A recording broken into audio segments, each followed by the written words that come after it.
Friends, welcome back to my YouTube channel. तो आज हम बात करेंगे नवाबों के शहर लखनऊ के बारे में। साथ ही हम बात करेंगे यहाँ के टॉप 5 टूरिस्ट प्लेसेस के बारे में। नवाबों का शहर लखनऊ भारत के सबसे प्रसिद्ध शहरों में से एक है। साथ ही ये सबसे ज़्यादा आबादी वाला उत्तर प्रदेश की राजधानी है। ये शहर नवाबों का शहर और बागों का शहर भी कहा जाता है। इस शहर की पहचान यहाँ के नवाबों से है। यहाँ का दशहरी आम और चिकन कढ़ाई पूरे भारत में काफ़ी मशहूर हैं। कानपुर के बाद ये शहर उत्तर प्रदेश का सबसे बड़ा शहरी क्षेत्र है।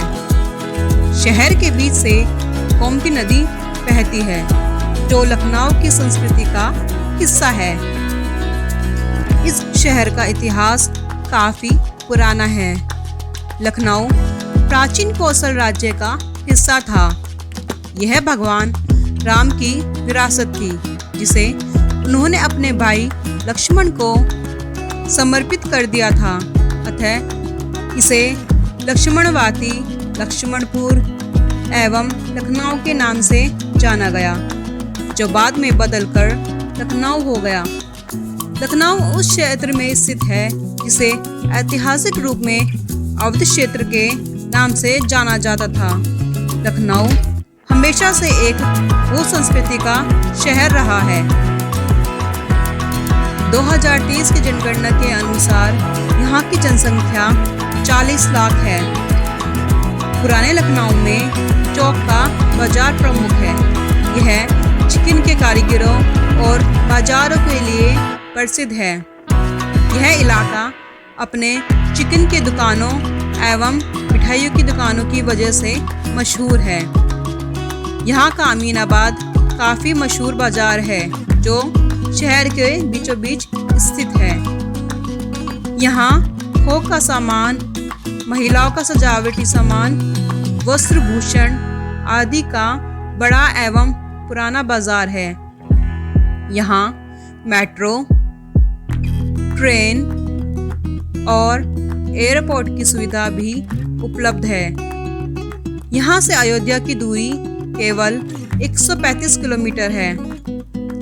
इस शहर में काफ़ी मूवीज की शूटिंग भी दिखाई गई है। चलिए अब बात करते हैं यहाँ के टॉप 5 टूरिस्ट प्लेसेस के बारे में।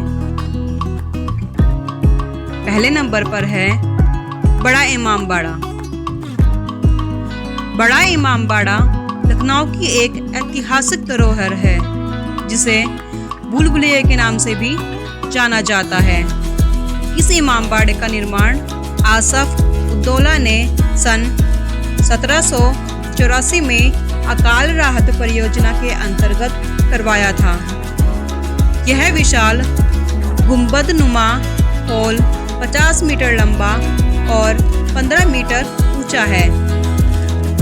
इसे बनाने में उस जमाने में 5 से 10 लाख रुपए की लागत आई थी। यहाँ आने वाला हर सैलानी इमाम बाड़े की वास्तुकला को देखकर दंग रह जाता है।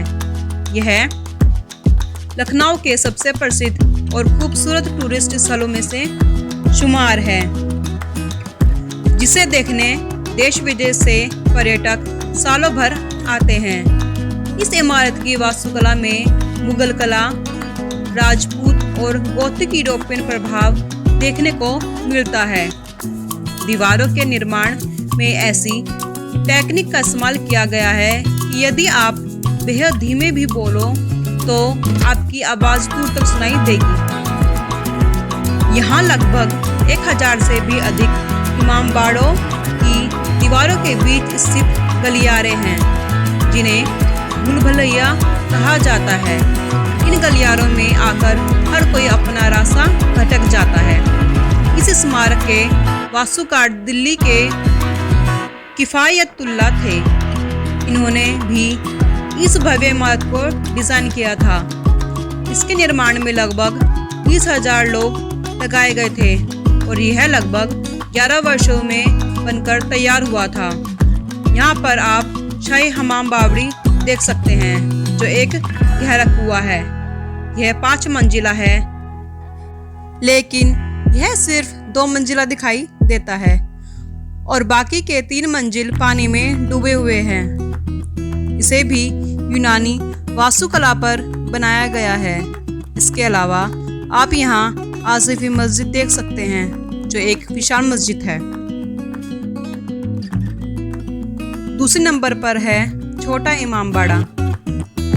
छोटा इमामबाड़ा, जिसे इमामबाड़ा हुसैनाबाद मुबारक के नाम से भी जाना जाता है, इसे आप रॉयल बाथरूम भी कह सकते हैं। इसका निर्माण अवध के तीसरे नवाब मोहम्मद अली शाह बहादुर ने सन 1838 में कराया था। यह शाही हमाम भी कहा जाता है। इसकी खासियत यह है कि इसमें नवाब स्नान किया करते थे। इस स्नानघर में करीब 4 बाथटब बने हुए हैं, जिसमें नवाब एक में दूध, दूसरे में गुलाब के पंखुड़ियों के रस का जल, तीसरे में ठंडा पानी और चौथे में गर्म पानी भरवा कर नहाते थे। छोटे इमामबाड़े की बात करें तो इसमें शाही स्नान के अलावा बेल्जियम से मंगाए गए झूमर भी लगे हुए हैं। यहाँ पर मोहम्मद अली शाह बहादुर और उनकी मां का मकबरा भी है, यानी उन्हें यहाँ पर दफनाया गया था। इसके अलावा मोहम्मद अली शाह बहादुर का असली मुकुट उनके मकबरे के पास ही रखा हुआ है। छोटा इमामबाड़ा में मोहम्मद अली शाह बहादुर की बेटी और उनके दामाद की भी कब्र बनाई हुई है, जो कि ताजमहल की तरह बनी इमारत में है। इसे लोग छोटा ताजमहल यानी लखनऊ का ताजमहल भी कहते हैं। इन सब का निर्माण नवाब मोहम्मद अली शाह बहादुर ने ही कराया था। छोटा इमामबाड़ा की झूमर बेहद खूबसूरत है। इसे पैलेस ऑफ लाइट भी कहा जाता है। छोटा इमामबाड़ा बड़े इमामबाड़े के नज़दीक केवल 1 किलोमीटर की दूरी पर स्थित है। तीसरे नंबर पर है रूमी दरवाज़ा। लखनऊ सिग्नेचर बिल्डिंग यानी रूमी दरवाज़ा के बिना यूपी की राजधानी लखनऊ अधूरी है। कहते हैं कि लखनऊ आए और रूमी गेट को नहीं देखा तो क्या ही देखा। इतिहासकार रवि भट्ट ने बताया कि रूमी गेट को अवध के छोटे नवाब आसफउद्दौला ने सन 1784 में बनवाया था। उस वक्त भयंकर अकाल पड़ गया था और लोग भूखमरी से परेशान थे। ऐसे में उन्होंने राहत प्रोजेक्ट के तौर पर बड़ा इमामबाड़ा और रूमी गेट का निर्माण कराया। इसे बनाने में करीब 2 साल लग गए थे, जबकि रूमी दरवाजा को तुर्किश गेट भी कहा जाता है। रूमी दरवाजे की ऊंचाई 60 फीट है। इसमें इंडो इस्लामिक शैली के अलावा राजपूत शैली भी नजर आती है।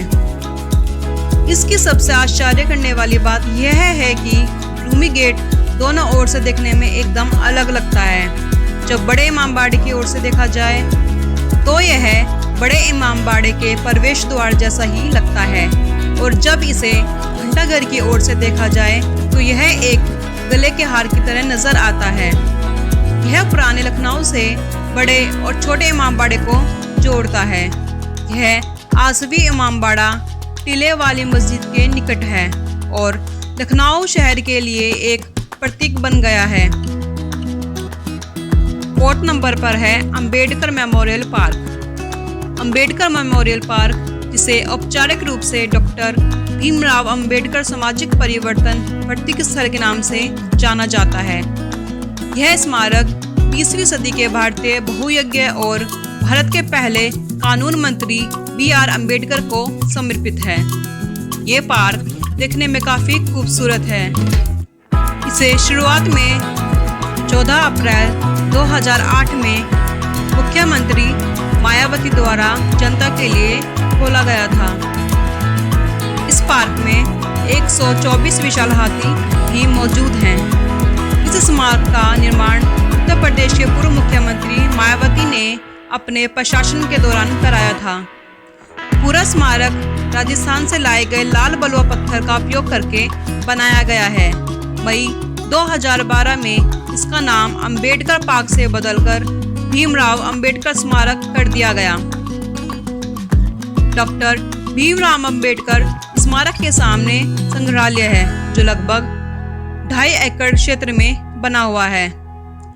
इमारत के शीर्ष पर 2 गुंबद हैं। इसमें महात्मा ज्योतिबा फुले, राजश्री छत्रपति शाहू जी महाराज, श्री नारायण गुरु, डॉक्टर भीमराव अंबेडकर और श्री काशीराम की बड़ी मूर्तियां हैं। एक अन्य इमारत में गौतम बुद्ध, संत कबीरदास, संत रविदास, गुरु घासीदास और श्री बिरसा मुंडा की 18 फुट की ऊंची संगमरमर की मूर्तियां हैं। यहाँ पर कई मूवीज की शूटिंग भी हुई है। यह भारत की सबसे बड़ी योजनाबद्ध आवासीय कॉलोनी गोमती नगर के पौष इलाके में स्थित है। चलिए अब बात करते हैं यहाँ के 5th टूरिस्ट प्लेस के बारे में।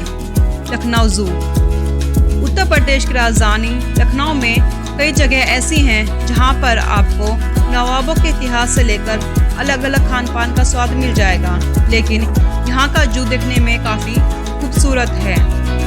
देश में अंग्रेजों के शासन के समय 29 नवंबर 1921 को प्रिंस वाल्स के आगमन के स्वागत में गवर्नर हरकोर्ट बटलर ने इस चिड़ियाघर की स्थापना की थी।